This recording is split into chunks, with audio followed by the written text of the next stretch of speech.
አሁን ያለንበት ዘመን የእውነት የተባረከ ዘመን ነው አሁን ላይ ያለንበት ወይንስ ከዛኛው አንፃር ሲያነጻጽሩት እስኪ ከዛኛው እርሶ ከነበሩበት የወጣትነት እድሜና አሁንኛ ባለንበት አነጻጽሩልኝ። የተረገመ ማለቱ ይከብደኛል። ምናልባት እንዲረገም ያደረግነው እኛ እንዳንሆን እሱም እፈራለሁ። ወደኛ ነው የሚመጣው ነው ወደዛ ነው የሚሄደው። ምክንያቱም በደንብ አላሳደግነው ማለት ነው። ካላሳደግነው እኛ ጋር ነው የሚመጣው። ምን አድርገን ያሳደግነው? ምንድነው ችግሩ? በፊት የነበረው የልጅነት ዘመንን ማስታወሰውና ወደዛ መመለስ አለብን የምለው ነገር አንደኛ እኛ የህብረተሰቡ ልጆች ነን። ስለዚህ ጥፋት ስናጠፋ መንገድ ላይ ያለ ታላላቆቻችን ሽማግሌዎችም ይሁኑ ማንም ይሁን ይቀጣናል። ኦኬ አዎ ተቀጣን ብለን ደግሞ ቤት ሄደን አንናገርም። ለምን? ሳናጠፋ ማንም ስለማይቀጣን። ስለዚህ ሌላ ቅጣትም ደግሞ ይኖራል። አዎ ምንድነው ያረካት አውጣት ነው ትባል። ስለዚህ እሱ እንዳይሆን መጠንቀቅ አለብን። አንድ ሁለተኛ ሽማግሌዎችን ስታይ ታከብራለህ። አንድ መንገድ እንደዚህ ክሮስ የምናደርገው የምናቋረጥ ከሆነ እስኪያልፍ ከሩቅም ቢሆን ተጠብቃለህ እስኪያልፉ ድረስ። እቃ ተሸክመው ከሆነ ደግሞ ተሸክመህ የሚሄዱበት ድረስ ቤታቸው ከሆኑ ቤት ታደርሳለህ። እምቢ ብለህ ነው በግድ ተቀብለህ ምናምን የምታደርስ። ከዛ በኋላ እግዚአብሔር ይባርክህ፣ ትምህርትን ይግለጽልህ፣ ያሳድግህ ምናምን ተብለህ ትመረቃለህ። ከዚህ ውጭ የሚፈለግ ነገር የለም። ናግባና ብላ አይታሰብም፣ አንቀበልም። ያደግንበት ስለሆነ ነው። በስተት ብናደርግ እንቀጣለን። ቤት ገብተን ከታየ ከተነገረ ይሄ አይደለም ተብለን። ስለዚህ ቤተሰብም ሁሉም ካፋቸው ይሉሃል። ታረግን ይሄ ባለጌ ልትባል ትችል ይሆናል፣ ግን አታረገውም። በቃ ምንም አያረግም። አንዳንድ ጎትተው ይዙና በጭራሽ ምናምን አይቻልም በቃ ብለን እናመልጣለን። ያ መከባበርን ታላቅን ማክበርን የምታውቅበት መንገድ ነው። እሱ ብቻ አይደለም የታዘዝናቸው። አሁን ምንድነው የታዘዝናቸውን ትእዛዛት ሁሉ አንከተላቸው። ቤተሰብን ማክበር እንዳለ፣ እናትና አባትን ማክበር እንዳለ፣ ታላቅን ማክበር እንዳለ።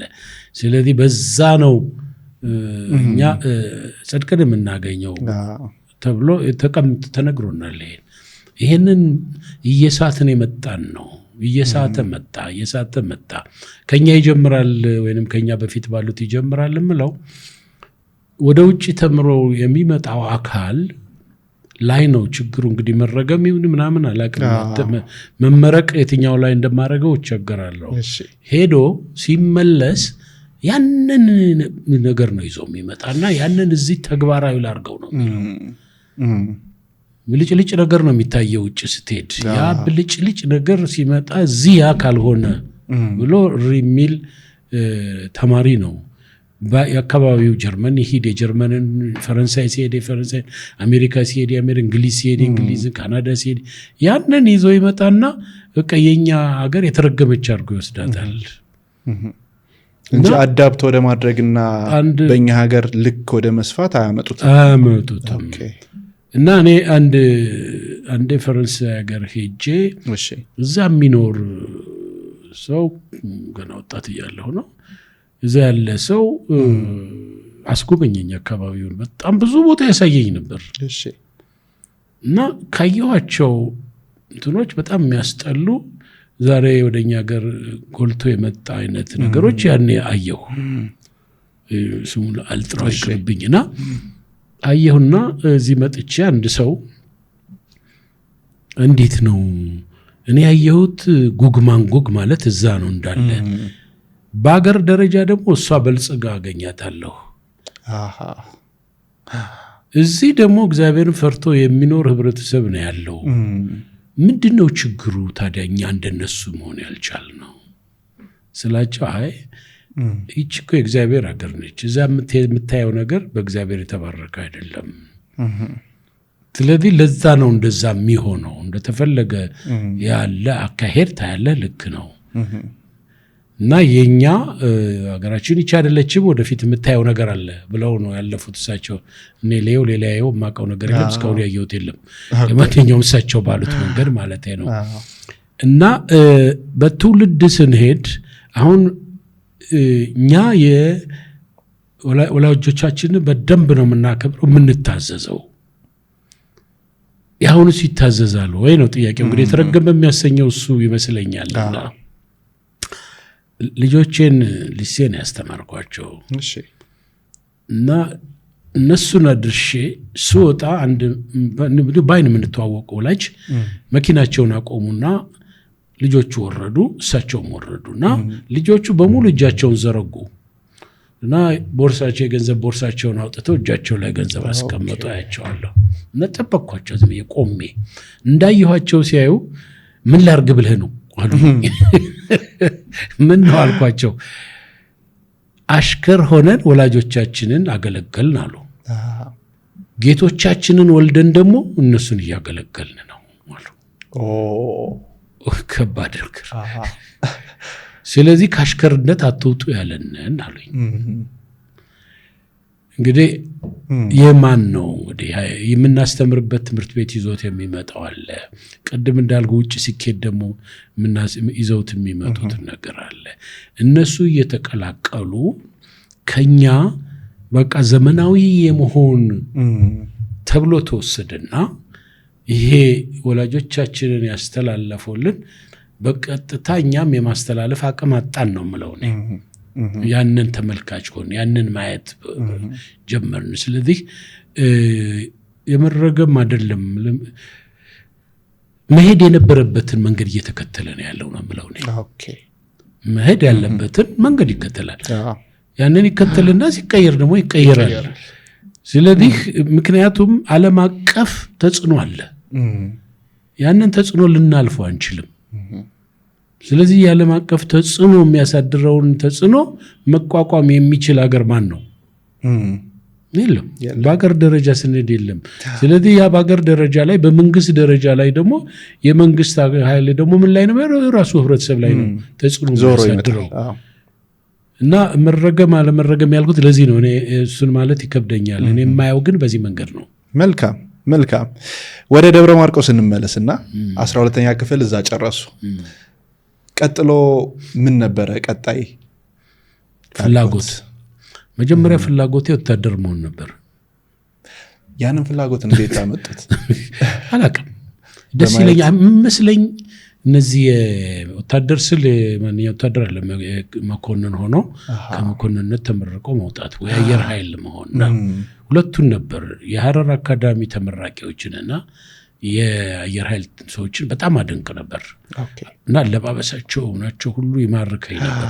አባቴም ወታደር ስለሆነ ሊሆን ይችላል። እሱም የአባቴ ልብስ ሁልጊዜ እኔ ላይ ነው ያለው አለባበሱ። ምን ወደዋለሁ ያንን አለባበስ እና እሱ መሰለኝ ኢንፍሉዌንስ ያደረገኝ። እና 11ኛ ክፍል ላይ ግን የጽሁፍ ፈተና ነበር። እሱንም አለፍኩ። የኢንተርቪው ላይ ግን እንዳልፍ እንድገባና እንድፈተን አልተፈለገም። ምክንያቱም ሲያዩኝ ትንሽ ነኝ። መሄዳለሁ እንዲህ አድርግ እና ጆሮህን በሱ ነበር የሚለካው። 7 ዓመት እንደሞላ የሚሞላ እዚህ ጋር ታደርጋለህ፣ ከዛ እንትን ታደርጋለህ ትገባለና እንደዛ ነው የገባሁት ወደ ትምህርት ቤት ስገባ። እና ቶሎ ደግሞ ዳብል እንትን ማድረግ እንትኖች ነበሩኝ። ምን ያህል ጊዜ ደብል? 2 ጊዜ ዳብል አግኝቻለሁ። እስከ 6ኛ እስከደርስ ድረስ ያድኩባቸው እንትኖች አሉ። ስለዚህ ቀድመው 12ን በጊዜ ነበር የጨረሱት ማለት ነው? አዎ በጊዜ ማለት ያስቸግረኛል። ምክንያቱም የተወሰነ የተቋረጠ ጊዜ ነበር። እሱም ደግሞ ምንድነው እንትን የሚያደርገው ፈተና የሚሆነው ከከተማ ወደ ከተማ በምንሸጋገርበት ጊዜ የነበረ ችግር ነበረ።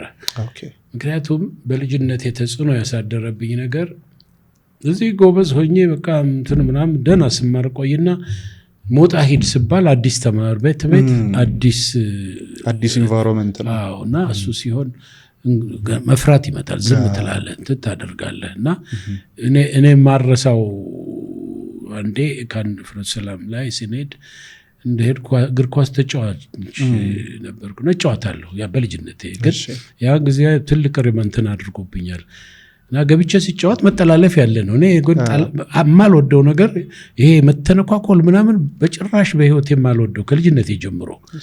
ግን ሳላቀው ጠለፍኩት። ተንኮል አልነበረም። ለምን ጠለፍከኝ ብሎ አካኬ ዘራፍ አለ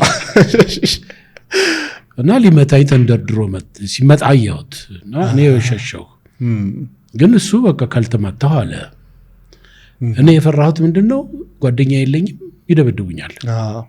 ደብደባደብ ለመታው ይችል ይሆናል እና ወዲያው ነው አእምሮ እንትን ያለና ተንደርድሮ ሲመጣ ንቅ አድርጌ ያስኩት፣ እንደዚህ ከነጁ ጥምጥም አድርጌ ያስኩት። እንዲህ ቢል አልሆንለት አለ። አሁንም አለ መንግስቱ ደመቀ ይባላል እና ምን መጡና ገላገሉን። ምን አይነቱ ነው ደግሞ የመጣብን አለ። ወይ አይመታ ወይ ያስመታ ከሁለቱም ማለት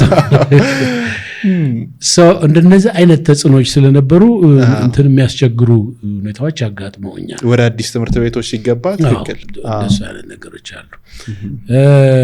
ሆኖም እንግዲህ እንትኔ ኢንተረስቴ የነበረው የሳይንስ ተማሪ መሆን ነው። በማቴማቲክስ በጣም ጎበዝ ነበርኩ። ባዮሎጂ፣ ፊዚክስ፣ ኬሚስትሪ ወድ ነበር እና ዩኒቨርሲቲ ስገባ እዛ መግባት ነው ኢንተረስቴ የነበረውና እሱ ላይ በጣም እሰራለሁ ብዬ አስብ ነበረ። አልሆነም። ይሄ ኮምፕሊትሊ ከዚህ ወጥቶ የፈረንሳይኛ መምህር እንደሆን ሰለጠንኩ። ይሄ ሁሉ ሄደና ቀረበ። ስለዚህ የሳይንስ ተማሪነት ወደመ፣ በቃ ጠፋ ምናምን።